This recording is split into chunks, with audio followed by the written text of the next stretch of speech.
જય શ્રી કૃષ્ણ. હું શાસ્ત્રી નીતિન જ્યોતિષ આજે આપની સામે દરેક સમયની જેમ અહીંયા આગળ આપણે લાઈવ કોલર લઈએ છીએ. જે પ્રમાણે જન્મ તારીખ, જન્મ સમય, જન્મ સ્થળ તમારા તરફથી મળે છે એ પ્રમાણે લાઈવમાં તમારે જે કંઈ પૂછવું હોય પૂછી શકાય. શો શરૂ કરતાં પહેલાં આપણે ગણપતિ દાદાને યાદ તો કરીએ જ છે. ઓમ ગંગ ગણેશાય નમઃ, ઓમ ગંગ ગણેશાય નમઃ, ઓમ ગંગ ગણેશાય નમઃ, ઓમ ગંગ ગણેશાય નમઃ, ઓમ ગંગ ગણેશાય નમઃ, ઓમ ગંગ ગજાનંદ મહારાજની જય. બધાને જય શ્રી કૃષ્ણ. આપણે અત્યારના લાઈવ કોલર પ્રમાણે જોઈએ છે કોનો કોલ છે આપણે અને ઉપાડીને આપણે પૂછી શકીએ છીએ. Hello hello hello hello. જય શ્રી કૃષ્ણ. જય શ્રી કૃષ્ણ. જય શ્રી કૃષ્ણ. હવે આપનો અવાજ નહોતો આવતો પણ હવે આવે છે. હા આવે છે ને. હા આવે છે. ઓકે, હવે જે પ્રમાણે આપને જેનું બતાવવાનું હોય એની જન્મ તારીખ, જન્મ સમય અને જન્મ સ્થળ મને આપો પ્લીઝ. હા 22/5 22/5 22/5 1993, રાઈટ? હા 22/5/1993 22/5/1993. બર્થ સમય શું છે? સમય 12:30 બપોરે કે રાત્રે? બપોરે. ઓકે, અને birth place? Mathura UP. Okay, ફરી વખત હું રિપીટ કરું છું. ઓકે, હા 22મી મે 1993 12:30 બપોરે મથુરા યુપીમાં જન્મ થયો છે, બરોબર? હા ઓકે, હવે સાંભળજો, હું જે કંઈ પ્રિડિક્શન કહું છું, જેનું પણ હોય, દીકરાનું દીકરીનું જેનું પણ હોય, હું આપણે જે પ્રિડિક્શન કહું એ પહેલાં સાંભળી લો અને પછી આપણે જે કંઈ પૂછવું હોય પૂછી શકશો. ઓકે? જી. અગત્યની વાત, જે પ્રમાણે જન્મ તારીખ, જન્મ સમય, જન્મ સ્થળ, 3 વસ્તુ, જન્મની રાશિ વૃષભ આવે છે. વૃષભ એટલે કે બ વ ઉ ઉપર જેનું નામ શરૂ થતું હોય એને વૃષભ રાશિ કહેવાય. હવે સાંભળજો, કુંડળીમાં જે પ્રમાણે ગ્રહો બતાવે છે એ પ્રમાણે હું એવું કહી શકું, સારા ગ્રહો તો સારા જ રહેશે, પણ ખરાબ ગ્રહો એ ખરાબ થવા ના જોઈએ. જે પ્રમાણે દીકરાની હોય કે દીકરીની હોય કુંડળી, તમે જેની પણ આપી હોય, દીકરીની જ કુંડલી છે. ઓકે, દીકરીની કુંડળી જે પ્રમાણે આપી છે એ પ્રમાણે 100% સુખી અને 100% દુઃખી કહેવાય. બેન, દીકરીને કહેવાનું કે બેટા ડોન્ટ બી ઓવર સેન્સિટિવ. બહુ સેન્સિટિવ નેચર કે જિદ્દી રાખવાની જરૂર નથી. દીકરીનો નેચર જરૂર કરતાં વધારે જિદ્દી અને વધારે સેન્સિટિવ દેખાય છે. Am I right or wrong? Right. બીજી વાત સાંભળો બેન, જ્યારે પણ એ તમારા ઘરમાં ફરતી હશે ને, ભલે તમે મમ્મી છો છતાં પણ એની સાથે વાત કરવી હશે ને, કંઈ સવાલ કરવો હશે ને, તો 4 વખત તમારે વિચાર કરવો પડશે, પૂછું કે ના પૂછું, એની ખોપડી ઠેકાણે હશે કે નહીં હોય. Am I right or wrong? Right. બીજી વાત, જ્યારે ઘરમાં ચાલશે કે રોડ ઉપર ચાલશે ને, તો જાણે પ્રેસિડેન્ટ ચાલતા હોય ને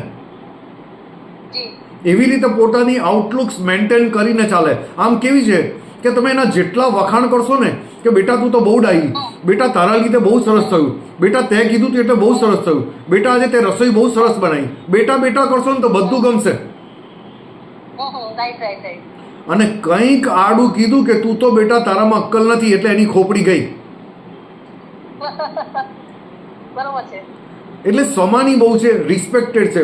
પણ હવે બીજી વાત સાંભળજો, આંખે નંબર, આંખે ચશ્મા, આંખે ગરમી, આંખની તકલીફ, આ બધાથી સંભાળવાનું. આંખે નંબર, ચશ્મા છે?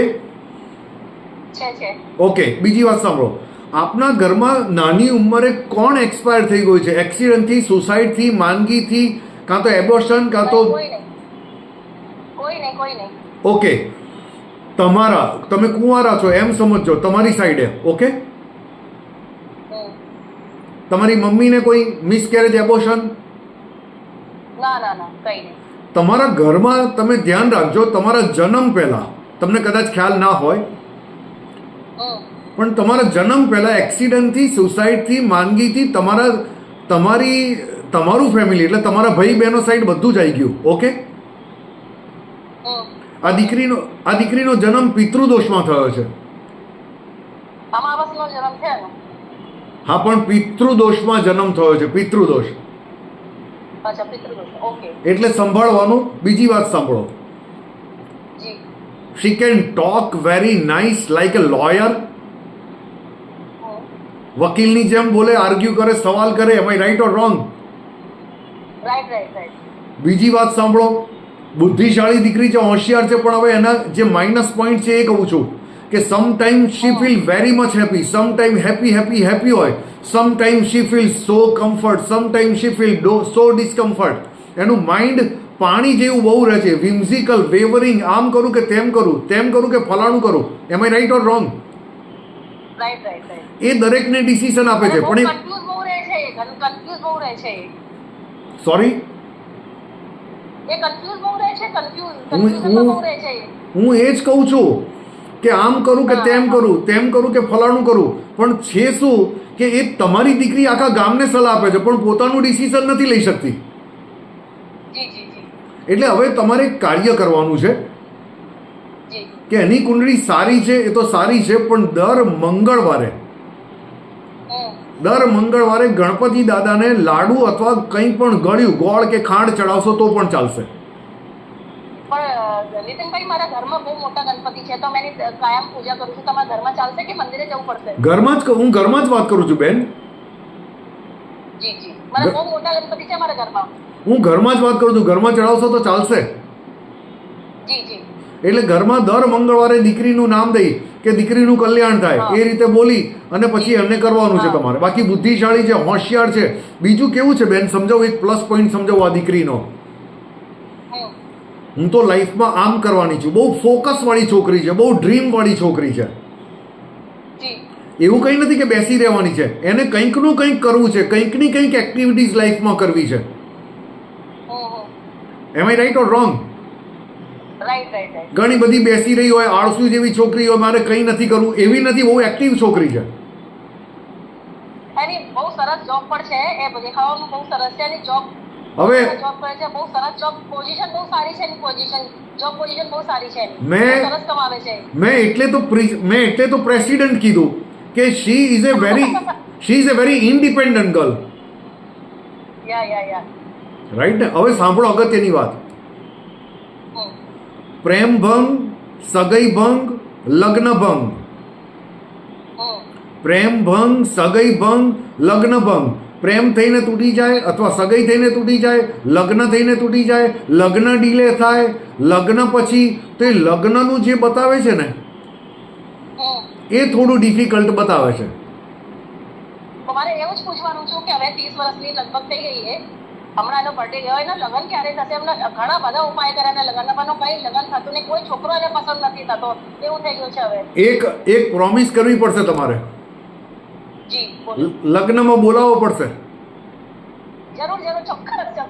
હવે સાંભળજો, 1 વર્ષ પછી, આજની તારીખથી લઈને 1 વર્ષ પછી એના લગ્નના યોગ થશે. ત્યાં સુધી એને કોઈ જ પૂછતા નહીં કે કયો છોકરો, કેવો છોકરો, કરવું છે નથી કરવું.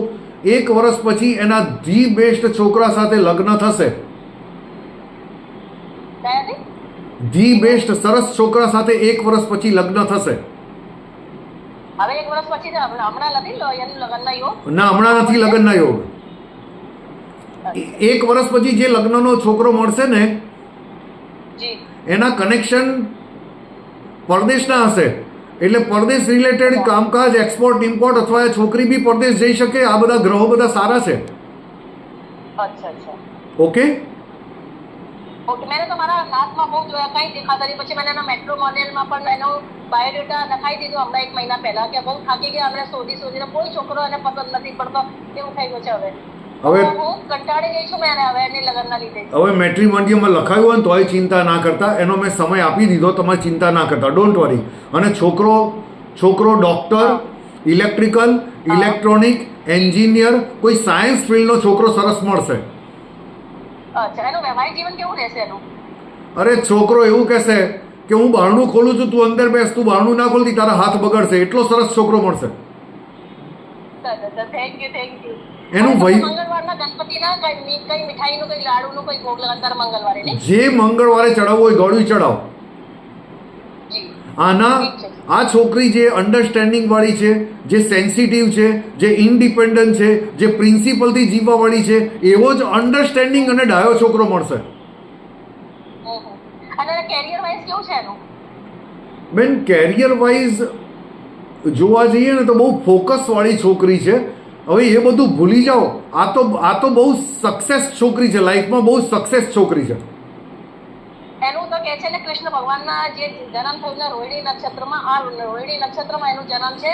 બધું સરસ છે. અને કેટલી બધી જગ્યાની પત્રી બતાવી કે એને લગ્નમાં જ પ્રોબ્લેમ છે, બીજું કઈ પ્રોબ્લેમ નહીં એની લાઈફમાં. ભાઈ લગ્ન નથી થતું.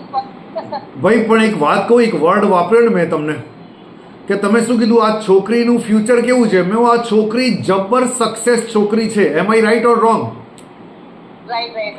એટલે હવે તમે લગ્નના છોકરાઓ ધ્યાનમાં રાખવાનું રાખો, અત્યારથી ધ્યાનમાં રખાયો, પણ 6-12 મહિના પછી એના મેરેજના યોગ સરસ ઊભા થશે. ઓકે ઓકે બેન, જય શ્રી કૃષ્ણ. જય Shri Krishna. Thank you very much બેન, જય શ્રી કૃષ્ણ. જે પ્રમાણે જન્મ તારીખ, જન્મ સમય, જન્મ સ્થળ તમારા તરફથી હોય કે જેનો કોલ આવ્યો તો એમના તરફથી, જ્યારે રાઈટ ડિરેક્શન મળતું હોય કે ભાઈ કયો વાર કરવાનો, કયો ફાસ્ટ કરવાનો, કયો ઉપવાસ કરવાનો, નોકરી અંગે હોય, તબિયત અંગે હોય, મેરેજ થતા હોય, મેરેજ ના થતા હોય, બધું જ આપણને આપણી જન્મ તારીખ, જન્મ સમય અને જન્મ સ્થળ ઉપરથી ખબર પડે છે. ચોખ્ખું બોલવાની ટેવ હોય અને ચોખ્ખું ગાઈડન્સ આપો તો સામેવાળાને એને રાઈટ ડિરેક્શન, એને હેપી થાય છે. રાઈટ? જે પ્રમાણે જે જોનારા વ્યક્તિ છે એમને પણ જન્મ તારીખ, જન્મ સમય અને જન્મ સ્થળ આપવાના હોય અને જે પ્રમાણે બતાવવાનું હોય, રાઈટ ડિરેક્શન મેળવવાનું હોય, એ લોકો પણ મેળવી શકે છે. Thank you very much. મારું નામ છે શાસ્ત્રી નીતિન જ્યોતિષ. Contact number 9898202093. Thank you very much. જય શ્રી કૃષ્ણ.